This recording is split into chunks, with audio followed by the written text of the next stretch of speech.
بسم اللہ الرحمن الرحیم. السلام علیکم. آمنہ سردار آپ کی خدمت میں حاضر ہے پروگرام آج 9 کے ساتھ Hazara on line T V کی کاوش. آج ہمارا موضوع ہے چائلڈ ابیوز، گو کہ بہت ہی وسیع معنی رکھتا ہے.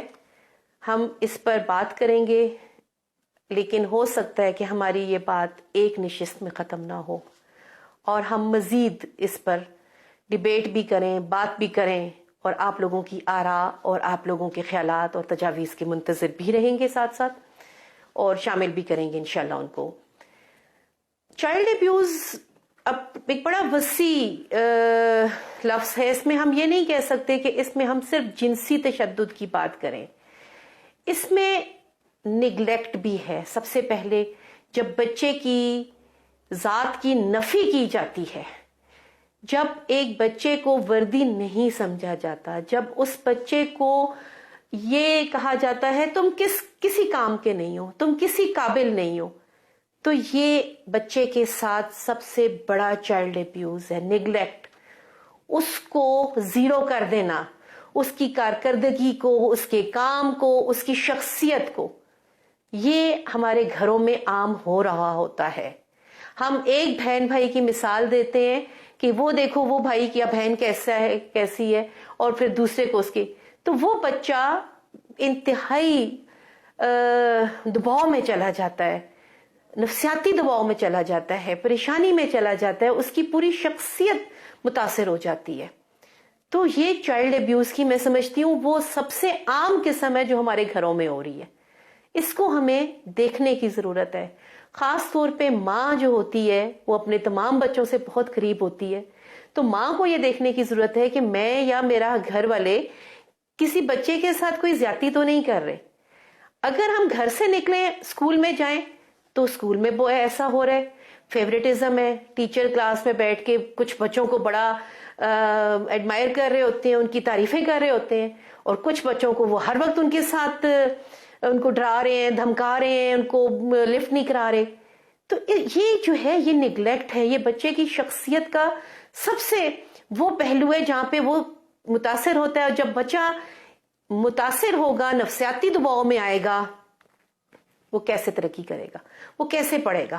بہت کم بچے ایسے ہیں جو اس تنقید کو پازیٹیو لیتے ہیں اور پھر اس کو اچھے سے اس کو کور کرنے کی کوشش کرتے ہیں، اس کو اچھے سے اپنے لے کے چلتے ہیں کہ نہیں، ہمیں اگر یہ کہا گیا ہے تو ہم اس کو غلط ثابت کر کے دکھائیں. تو یہ پازیٹیوٹی بہت کم لوگوں میں یا بہت کم بچوں میں ہوتی ہے. پھر اگر میں بات کروں، نفسیاتی دباؤ بھی آ گیا اس میں بچے کے ساتھ طبعی طور پر بھی آپ کر رہے ہوتے ہیں، تھپڑ لگا دیا، اس کو کان کھینچ لیے، کچھ کر دیا، تو یہ اس میں بھی آ جاتا ہے. اسی طریقے سے فزیکل ابیوز ہے دوسری قسم. اس میں ہم بچوں کو مارتے ہیں، پیٹتے ہیں، جیسے میں نے کہا کان کھینچتے ہیں، یا گالی گلوچ کرتے ہیں، اس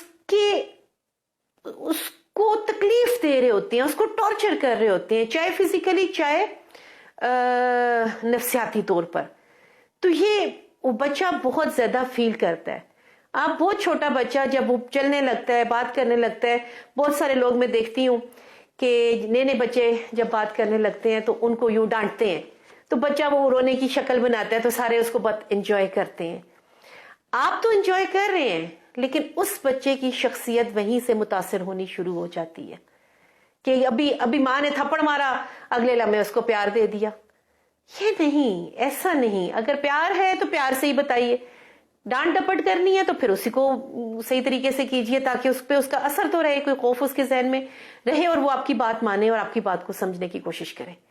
یعنی ایک دم مارنا اور پھر ایک دم پیار کرنا یہ بچے کی شخصیت کو متاثر کرتے ہیں.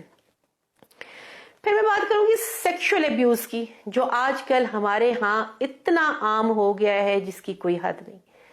سیکشول ابیوز، جنسی تشدد، بچوں کے ساتھ زیادتی، لڑکوں کے ساتھ زیادتی، لڑکیوں کے ساتھ زیادتی، بچیوں کے ساتھ، چھوٹی بچیوں، معصوم بچیوں کے ساتھ زیادتی. جنوری 2018 میں زینب کے ساتھ جب زیادتی کا واقعہ ہوا تو اس کے بعد ملک میں اس پہ ڈیبیٹ ہونے لگی, بات ہونے لگی, مظاہرے ہونے لگے.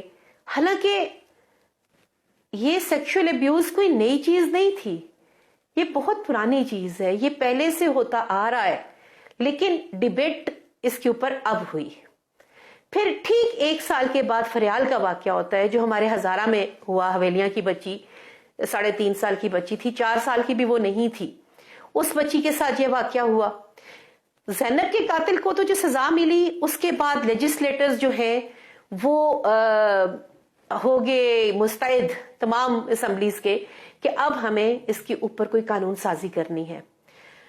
مجھے یاد ہے کہ 2018 میں ہم نے بھی اسمبلی میں قرارداد, خیبر پختونخوا اسمبلی میں قرارداد خواتین نے پیش کی تھی, تو وہ قرارداد منظور بھی ہو گئی تھی کہ عبرت ناک سزا دی جائے. لیکن اب چونکہ ایک ایکٹ بن گیا ہے, میں سمجھتی ہوں بہت اچھی بات ہے, نیشنل اسمبلی کی طرف سے ایک ایکٹ بن گیا ہے کہ جس میں جو بھی شخص ہوگا, جو بھی ایسا جو درندہ ہوگا جس نے کوئی زیادتی کی ہوگی, اس کی سزائے موت ہے. تو یہ ایک میں سمجھتی ہوں بہتر بات ہے, کیونکہ جب تک ہم پبلکلی سزائیں نہیں دیں گے, جب تک ہم اس قسم کی سزائیں نہیں دیں گے, جرم نہیں رکے گا. تو سزا سم ٹائمز معاشرے کو درست رکھنے کے لیے ضروری ہوتی ہے. سزا یعنی پنشمنٹ اینڈ ریوارڈ کا اصول جب تک نہیں ہوگا معاشرے میں, یہ نہیں چل سکتا سلسلہ کار. پھر ایکسپلائٹیشن آ جاتی ہے. بعض اوقات ہم لاڈوں میں, پیار میں, محبت میں بچوں کو بہت زیادہ ایکسپلائٹ کر دیتے ہیں, ان کی بہت زیادہ ان کے ساتھ اتنا ان کو سر چڑھا دیتے ہیں کہ پھر وہ ہمارے لیے مشکل ہو جاتا ہے. بعض اوقات بہت زیادہ آزادی, بہت زیادہ لاڈ پیار, بہت زیادہ بچوں کو سر چڑھا لینا, یہ چیزیں بھی جو ہیں مسائل کا باعث بنتی ہیں بچوں کے لیے. ایموشنل ابیوز جو ہے وہ بہت ضروری ہے, وہ ہے جذباتی قسم کی جو ہوتی ہے, خاص طور پہ اس میں پیرنٹس جو ہیں وہ بچوں کو بہت زیادہ بلیک میل کر رہے ہوتے ہیں کہ تم نے اتنے نمبر لینے ہیں, تمہارے فلاں دوست نے اتنے نمبر لیے, تمہارے فلاں سہیلی نے اتنے نمبر لیے, فلاں کزن نے لیے. تو اس چیز کو, یہ جو ایموشنلی بچے سفر کر رہے ہوتے ہیں, اس کو بھی دیکھنے کی ضرورت ہے. آج کل اگر آپ دیکھیں تو ہمارے ملک میں سب سے زیادہ شرح بچوں کی خودکشی کی بڑھتی جا رہی ہے اسی وجہ سے. یہ جو ایموشنل ڈسٹرب ہوتے ہیں وہ ان کو بلیک میل کیا جاتا ہے. اس پہ سوچنے کی بات ہے. وقت کی کمی کی باعث اور بات نہیں کر سکوں گی. انشاءاللہ تعالی اگلے مجھے لگتا ہے کہ 2 پروگرام بھی ہوں تو اس پہ کم ہوں گے. بہرحال ہم کوشش کریں گے کہ ہم آگے بات کریں, اسی موضوع کو جاری رکھیں. آپ لوگوں کی آراء کا, آپ کے تجاویز کا بہت شکریہ. اگلے پروگرام میں آپ سے ملاقات ہوگی. اجازت دیجیے, اللہ حافظ.